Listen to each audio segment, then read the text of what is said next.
Vous l'avez vu, dans la démarche de formation, ben, il y a des coûts, bien sûr, mais il y a aussi la possibilité d'optimiser votre investissement en formation.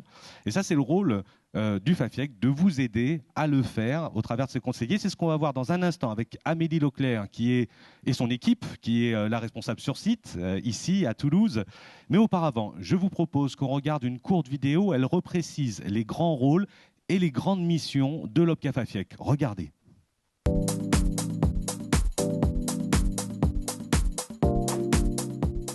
Le FAFIEC est l'organisme paritaire collecteur agréé, dit OPCA, des métiers de l'informatique, de l'ingénierie, du conseil, des études, foires, salons, congrès et traductions.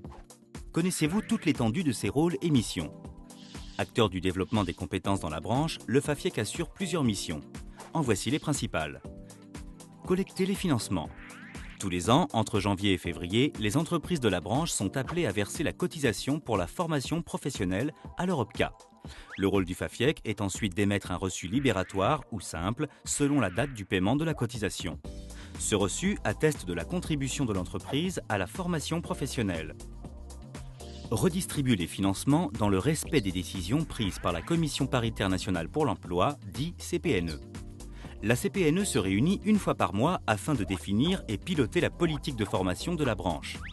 Le conseil d'administration du FAFIEC demande aux équipes du FAFIEC de déployer ces décisions aux entreprises. Et pour faire une demande de financement au FAFIEC, l'entreprise doit faire sa demande en ligne en créant un compte personnalisé et sécurisé sur le site www.fafiec.fr. Conseiller les entreprises et faciliter l'accès à la formation professionnelle. L'accès à la formation pour tous est une valeur essentielle du FAFIEC. Pour cela, les équipes du FAFIEC sont à l'écoute des entreprises, de la construction du plan de formation à la constitution du dossier de prise en charge. Pour plus de proximité, le FAFIEC est présent sur toute la France. Des rendez-vous personnalisés et des réunions d'information sont régulièrement organisés. Le FAFIEC propose également des dispositifs spécialement étudiés pour faciliter l'accès à la formation, comme les actions collectives. Les programmes sont sélectionnés et financés par la branche et aucune avance de trésorerie n'est demandée à l'entreprise. Et demain, quelles seront les missions du FAFIEC? La réforme de la formation professionnelle donne une nouvelle dimension aux missions des OPCA et notamment un vrai rôle d'accompagnement auprès des petites et moyennes entreprises. Le FAFIEC devra davantage accompagner les entreprises dans l'identification et le développement durable des compétences. Aussi, la proximité avec les entreprises reste la priorité du FAFIEC pour proposer un service toujours à l'écoute de leurs besoins. Et vous, qu'attendez-vous du FAFIEC pour demain ?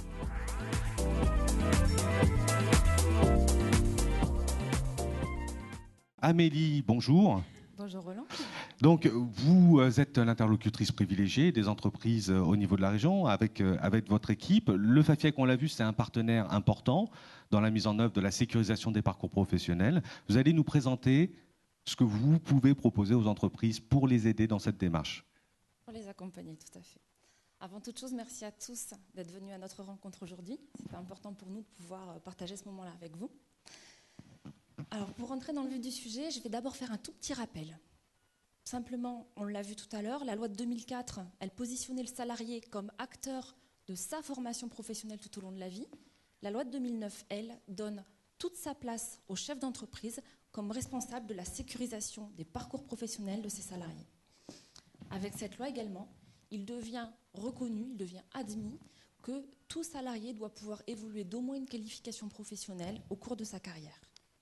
Mais comment faire pour qu'un parcours de formation ne soit pas qu'une simple suite hachée de moments très ponctuels d'acquisition de compétences, mais qu'on puisse permettre une réelle reconnaissance de tout ce qui a été acquis, notamment par exemple à travers une certification qui pourrait être monnayable à ce moment-là sur le marché du travail.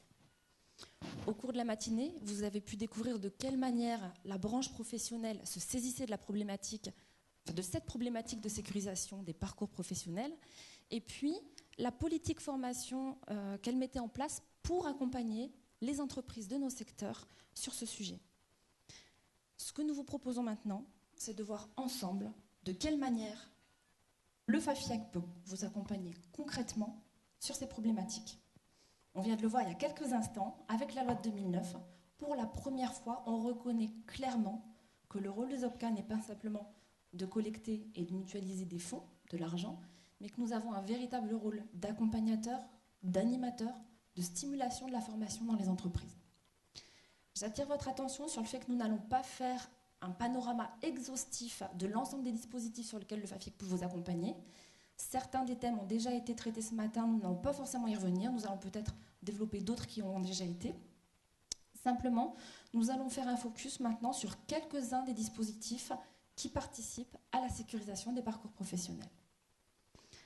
Avant d'entrer dans le vif du sujet, je voulais vous présenter l'antenne Sud-Ouest et l'équipe qui la compose. Donc, l'antenne Sud-Ouest couvre les territoires Aquitaine, Midi-Pyrénées et Limousin. Et donc, vous avez à la table là-bas l'équipe de l'antenne. Donc, je vous présente Béatrice, qui est l'assistante de l'antenne, Béatrice Lafarge. Vous avez ensuite les deux conseillers. Donc, Jonathan Labéco, qui est conseiller Midi-Pyrénées. Certains d'entre vous ont eu l'occasion de l'identifier à la pause. Pour ceux qui n'avaient pas l'occasion de l'identifier, le voilà. Et puis, Marie, qui peut te relever, Marie Guillonnet, qui est conseillère sur l'Aquitaine et le Limousin. Elle y tient beaucoup. Enfin, les analystes de l'antenne. Vous avez ici avec nous donc Virginie Berlier et puis Mathilde Brivadi. Et vous excuserez l'absence de Dominique Kondolanopoulos et Zara Boussic, qui ne sont pas avec nous aujourd'hui, mais pour d'excellentes raisons. Elles préparent le futur. Le responsable de l'antenne, Dominique Jean-Jean, et puis moi-même, Amélie Leclerc, responsable adjointe. Et puis, je profite de l'occasion qui m'est donnée pour mettre en lumière certains services supports du FAFIEC que vous n'avez pas forcément en première ligne, mais qui sont pourtant là. Donc aujourd'hui, nous avons avec nous le service communication qui a organisé la matinée. Et puis, vous avez à Paris d'autres services supports qui travaillent pourtant à votre service, même si vous ne les voyez pas. Je pense au service logistique, au service de mise en paiement, au service collecte, à la compta, au pôle projet. Et ceux que j'ai oubliés m'excuseront.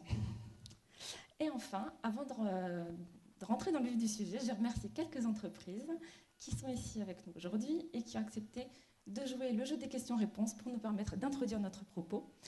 Et je vais tout de suite donner la parole à Madame Tressarieux de l'entreprise EcoCert.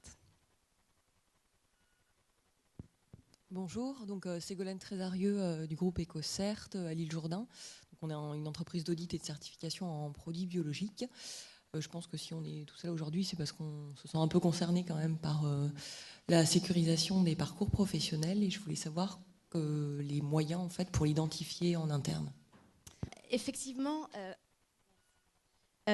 l'un des enjeux majeurs de la sécurisation des parcours professionnels, eh bien, c'est de réussir à impliquer la personne en charge de la formation professionnelle au sein de l'entreprise ou bien souvent même le dirigeant, le chef d'entreprise.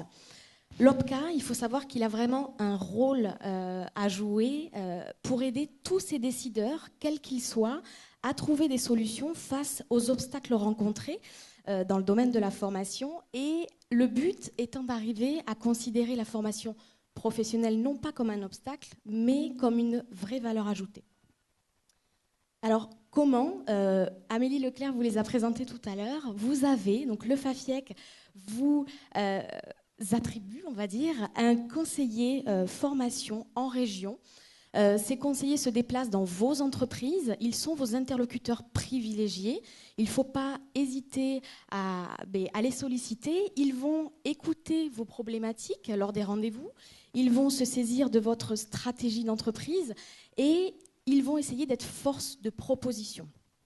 Alors, on remarque bien souvent, comme l'a indiqué tout à l'heure Dominique Jean-Jean, les entreprises de moins de 10 salariés de la branche sont souvent isolées. Malheureusement, elles n'ont pas forcément de personnes identifiées dans les locaux en charge de la formation professionnelle.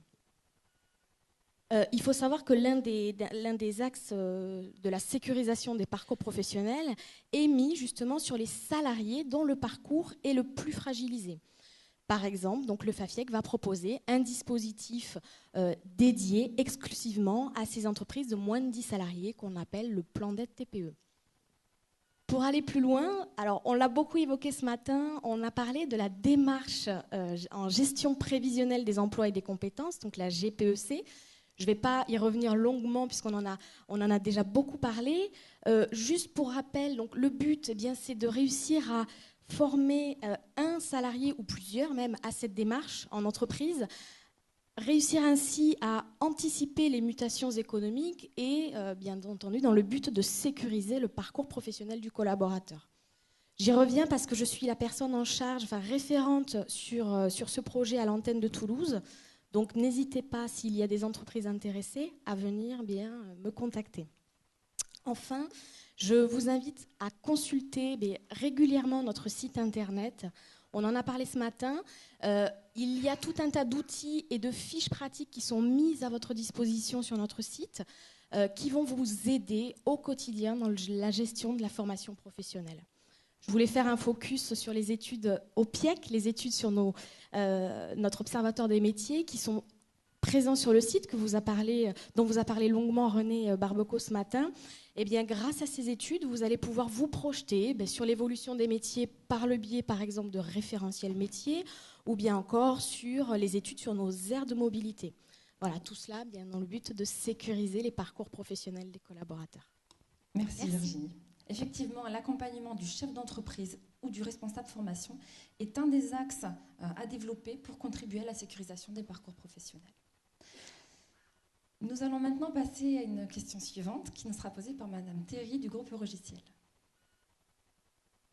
Donc bonjour, Charlotte Théry du groupe Eurogiciel. Donc c'est une société de services d'accompagnement au projet. Donc pour moi la question c'est nous avons des besoins en formation, mais c'est vrai qu'il est difficile de trouver le candidat idéal sur le marché de l'emploi. Donc que pouvez-vous nous proposer? Alors je vous remercie parce que se pose ici en fait la question de l'offre de formation face aux problématiques de l'emploi et notamment de l'emploi des jeunes.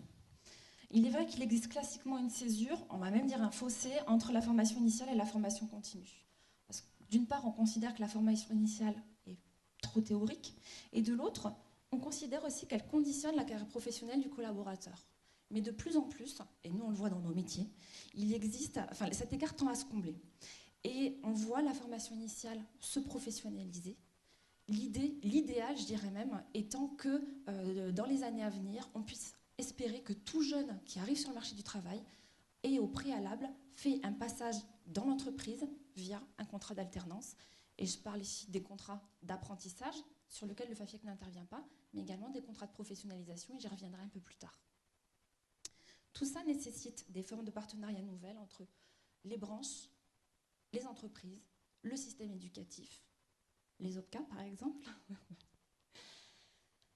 Un petit focus rapide sur les politiques publiques qui soutiennent cette démarche en faveur de la professionnalisation et de l'alternance. Certains d'entre vous le savent peut-être, l'État a l'ambition que d'ici à 2015, 800 000 contrats d'alternance soient signés avec des jeunes. Dans les territoires également, on voit ces politiques qui s'expriment. On le voit nous sur les 3 régions qu'on couvre, par exemple en Limousin, le Limousin de Marie. En Limousin, le contrat de plan régional de développement de la formation professionnelle continue a l'ambition que chaque jeune puisse trouver une formation à moins d'une demi-heure de son lieu de domicile ou de son lieu de travail.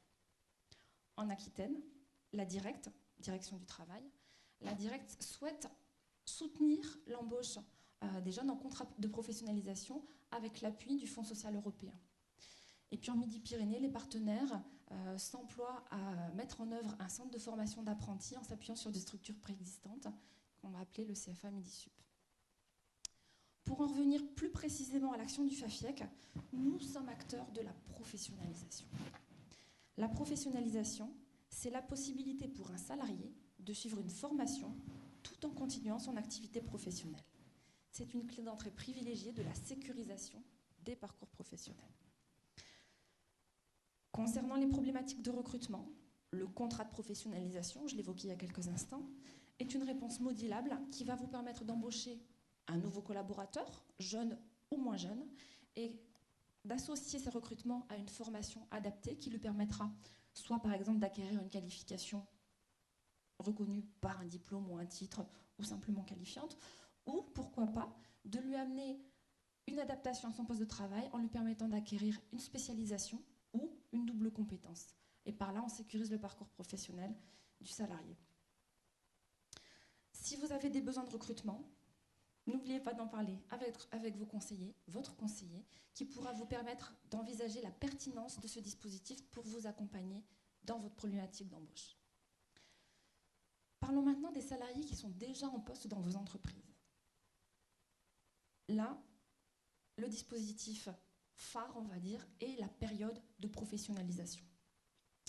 Elle sera le dispositif le plus adéquat pour accompagner une évolution professionnelle, une prise de poste, une montée en qualification ou tout simplement faire face à une nécessaire adaptation des compétences d'un salarié face à l'évolution d'une technologie ou à l'évolution d'une organisation, par exemple l'organisation de votre entreprise qui pourrait être modifiée suite, pourquoi pas, à la mise en place d'une GPEC ou d'une stratégie de croissance, par exemple. Dans ce contexte, un parcours de formation est défini avec le manager ou le chef d'entreprise et le salarié, la plupart du temps suite aux conclusions de l'entretien professionnel.